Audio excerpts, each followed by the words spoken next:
സാധാരണ പോലെ തന്നെ കൂടുതലൊന്നും റിവ്യൂ ചെയ്തിട്ടില്ല. നെടുമ്പള്ളിയിലെ ഇതും അതേപോലെ തന്നെ മറ്റ് റഷ്യ ബ്രാൻഡ് കൂടുതലൊന്നും വന്നിട്ടില്ല. ഈ സെക്കൻഡ് ഹാഫിലേക്കായിരിക്കും ഒരു ബോളിവുഡ് അല്ലെങ്കിൽ ഹോളിവുഡ്. നല്ല മേക്കിംഗ്, നല്ല മേക്കിംഗ് ആണ്. മേക്കിംഗ് ഫസ്റ്റിൽ തന്നെ ലൂസിഫറിലൊക്കെ കണ്ട പോലെ തന്നെ മേക്കിംഗ് ഒക്കെ അന്യായമാണ്. എക്സ്പ്ലോസീവ് സീൻസ് ഒക്കെ സൂപ്പറായിട്ട്. ഫസ്റ്റ് ഹാഫ് അടിപൊളിയാണ്, നല്ല എൻഗേജിങ് തന്നെയാണ്. സെക്കൻഡ് ഹാഫിന് വേണ്ടി വെയിറ്റ് ചെയ്യാണ്. ഫസ്റ്റ് ഹാഫ് കാണുമ്പം ശരിക്കും ലൂസിഫറിൻ്റെ പൃഥ്വിരാജിൻ്റെ മേക്കിംഗ് എല്ലോ അതിൽ കൂടുതൽ ഇതിൽ കൊണ്ടുവന്നിട്ടുണ്ട്.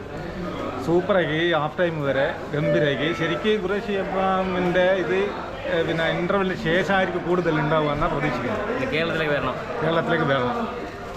ഇപ്പോൾ ഇൻ്റർവെല്ലിൽ ചെറിയൊരു ട്വിസ്റ്റായിട്ട് നിർത്തിയിരിക്കുകയാണ്. ഇനിയിപ്പോൾ എങ്ങനെയാണെന്നുള്ള ഹാഫ് ടൈമിന് ശേഷം കട്ട വെയിറ്റിംഗ് ആണ്. ഒരു ബോളിവുഡ് ഹോളിവുഡ് സ്റ്റൈലാണ്. ഫസ്റ്റ് ഹാഫ് അടിപൊളിയാണ്, കിട്ടില്ല. മേക്കിംഗ് എല്ലാം എങ്ങനെ? മൊത്തത്തിൽ ലാലേട്ടൻ്റെ എൻട്രി എങ്ങനെ? എൻട്രി സൂപ്പറാണ്.